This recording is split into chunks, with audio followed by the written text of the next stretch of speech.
This is the Baltic Social on Parliament Street where we recorded Madrid, and take you in to see Simon, the engineer.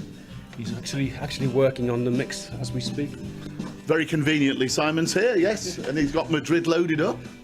You're right, Simon. How you doing? Yeah, so we've... Hello, my name's Tom Walker. Welcome to this podcast. I'm with Graham Trust from the Liverpool band The Vow, and we're in the studio in the Baltic Social because they're putting the final touches with Simon the engineer to Madrid, which is The Vow's latest single. Madrid, Madrid. How you doing, Graham? Really well, thanks, Tom. It's good to see you again. Good to catch up with you again. Yes. People will be talking about us, won't they? It's been a while, actually, since we last recorded a podcast. Yeah, that was the I'm Immortal, isn't it? The Jules Bianchi thing, indeed. Now, you're very much part of The Vow. Tell us about The Vow. Tell us about the band, what you do, and the sort of music you play. Well, I would call it pop rock music. The band consists really of myself on various instruments and vocals, Martin Gilbert, who's the lead guitarist, and Tony Potter, who's the drummer.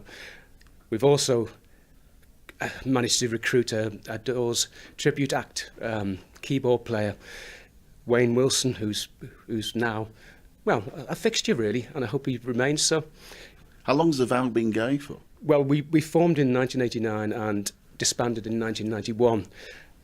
Reformed in 2008, and well, we've been going on ever since, really. Been never ending. And you've just recorded or just released the single Madrid. Tell me what the inspiration was for that.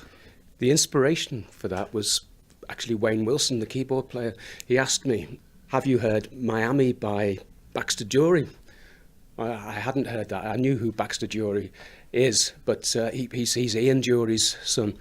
So I had to listen to this, and what Baxter Dury tends to do with his songs is he has this repetitive groove going on right the way through the song. So it could be something as simple as, dum, dum, dum, dum, dum, dum. And then he'll layer all sorts of different instruments and have a progressing chord structure to give the illusion that this song is actually moving, but cleverly it's not. And what he does over that, he talks in the way his dad did. And some of his stuff, you cannot tell the difference between him and his dad. But he has these backing singers, female backing singers, for his choruses. So they sing, whatever it is, Miami in this case. And I just thought, this is brilliant. I love this. I want to write a song like that. I wasn't going to use a repetitive riff. That's really not about me. So I came up with some chords, simple chords for the verse. Graham's just picked up his guitar, actually. We're going to hear how that might sound. Go for it, Graham. Yeah. So the simple chords for the verse.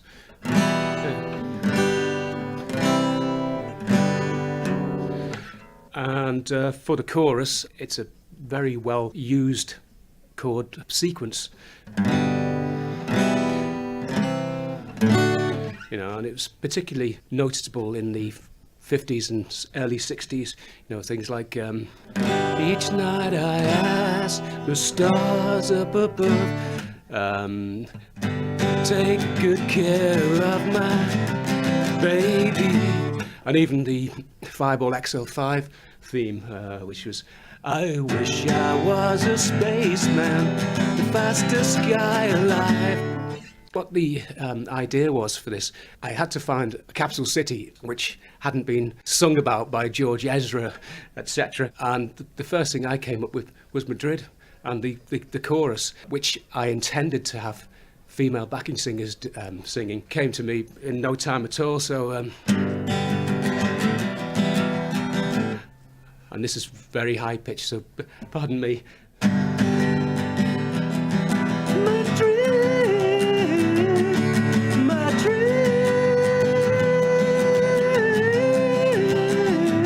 Struggling for that.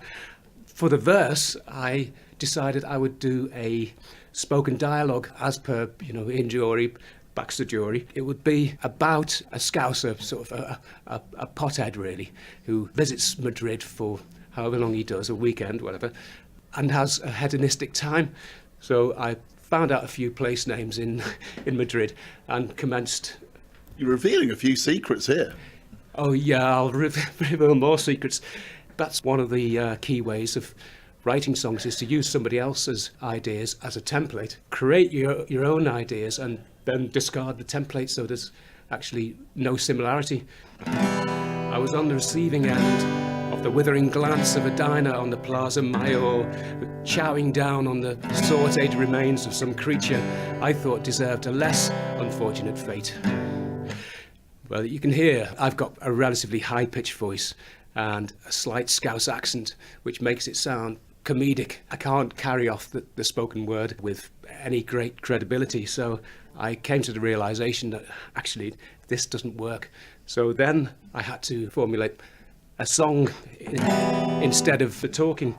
And what I did there, and this is another lesson, I used Jessamine by the Casuals, which is I know it was 1969, as a lyrical template. So I took the meter of Jessamine's words and applied it to my chords. So if you'll be familiar with "What am I supposed to do with a girl like Jessamine?"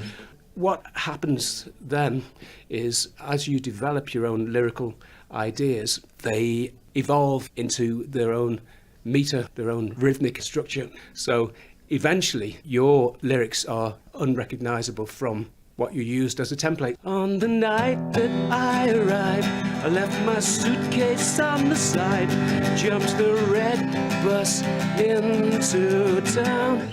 So you can hear there, it's completely dissimilar to the template that you used, in this case, Jessamine. Before we talk about general songwriting and the skills and techniques you use, it won't have escaped people's notice, Graham, that Liverpool are in a certain cup final on the 1st of June in a city called Madrid, which happens to be the title of your single. Is that coincidence or happenstance? Well, it is coincidence. There may have been something subconsciously, but I'm sure when I started on this, I didn't know where the Champions League final was going to be, and I certainly didn't have the arrogance to start using Madrid as a place name because I thought Liverpool were going to get through to the final. You probably saw, the Barcelona game, how the impossible was made possible, and here we are, we're going to Madrid.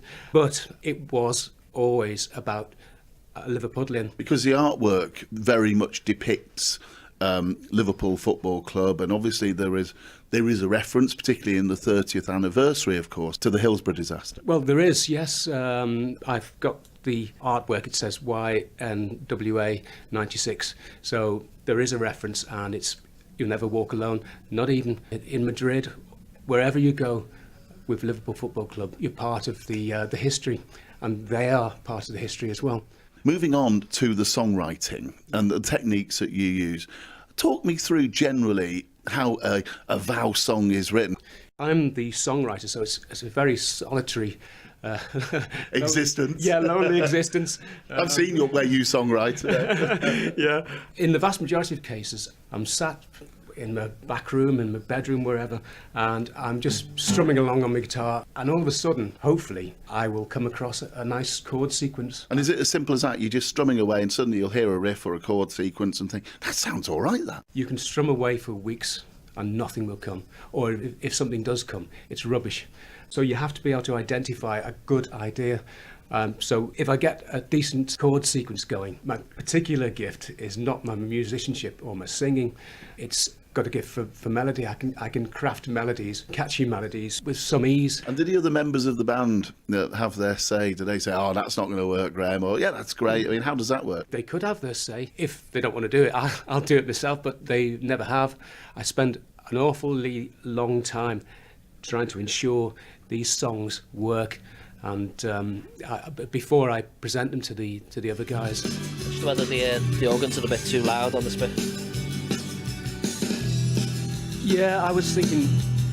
We're just listening now to you and Simon talking about Madrid and putting it together. Do you record every instrument separately? We do, yeah. That's so we can get control over each instrument. We're not the Rolling Stones. I think they record as a band, which is great. It works for them. But it's such a haphazard way that I get the guys in. You know, I do the basic backing track just myself, and then I'll get Tony in to do drums. On another occasion, I'll get Martin to do the lead guitar, and on another occasion it'll be Wayne. So it is, everything is separated, and therefore we're able to treat each instrument with different effects and graphic equalisation, etc. As Simon's got the headphones off for a minute, I'm going to ask you a quick question. You weren't expecting this, I know. How easy is it for you to synchronise all the instruments, given that you've got them all separate? Well, just down to the players. You know, if you get a good drummer who plays to a click like Tony, he's spot on with the click, and then the bass follows that, and then the guitars follow that, and we just keep going over and over until everyone gets it as good as they can get it. So what are your hopes then with this particular record? Are you hoping it gets picked up finally for the Vow? Yeah, well, that would be lovely. Whether it does or not, for me, it doesn't really matter. But the important thing is we're still creating good music, and music that people enjoy. You know, the songs are heard all over the world, not in on the radio or on television or in cinemas. They're heard in like the likes of shopping malls, bars, restaurants. And as I say, they are heard all over the world. And you've had a few views on YouTube, haven't you? Yeah, Dave Prentice from The Echo put it on their Facebook page. Oh, fantastic. So, yeah, it's not spectacular, don't get me wrong. We're a really obscure outfit. So Wait till I finish with you. Yeah, it's so difficult to get your music heard, really. There's so much competition, and it's so good as well. Any more projects in the offing? Any more songs about to be written? Yeah, I've got two which we'll be working on today. One's called Venus Girl, which is a up-tempo punky thing.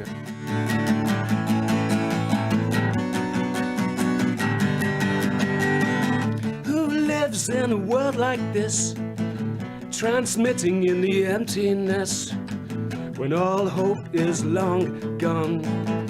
No faith in anyone.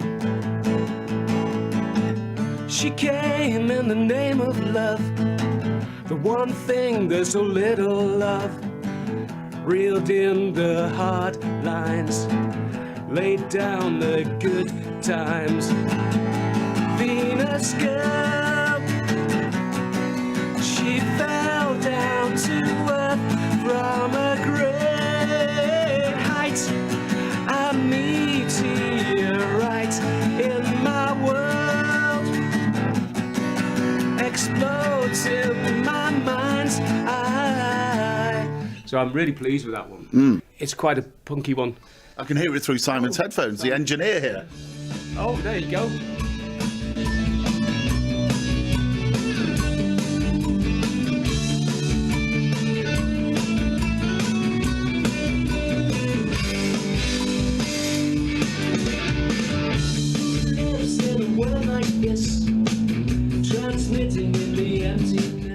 Anybody would think you two were podcast stroke radio professionals, the way you just segued from the acoustic to the electric there. That was rather good. That is very clever. It's nothing to do with me. No, Anything clever is Simon. Simon is the clever one here. I can tell that looking there, sitting there with his headphones on. Graham, that's fantastic. As always, lovely to catch up with you. It's almost as if we haven't met for years. Good luck with the single. Thank you very much, Tom. And let's hope Madrid gets to #1 if the hit parade still exists. Oh, God, yeah. Well, it'll probably stop existing by the time I get to #1. On the night that I arrived, I left my suitcase on the side, jumped the red bus into town to hang around on the Grand Via with all the young dudes there on the street that never sleeps. Madrid,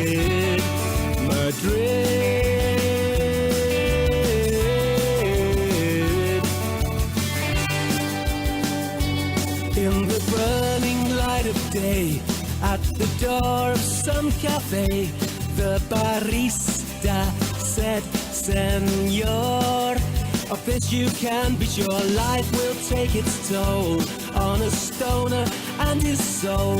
It's for you who Jesus weeps.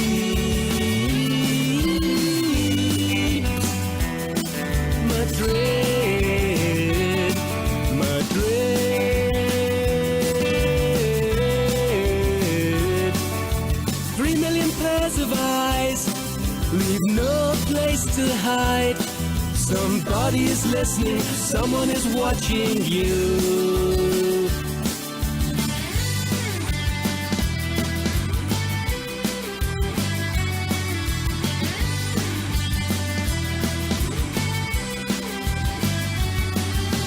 Three million pairs of eyes, leave no place to hide. Somebody is watching, someone is listening to. Though it's 1,000 miles from home, I have never walked alone. No escape route from yourself or anybody else. Change your name and face, but it's your thoughts you can't erase, and your memories therefore keeps. Madrid.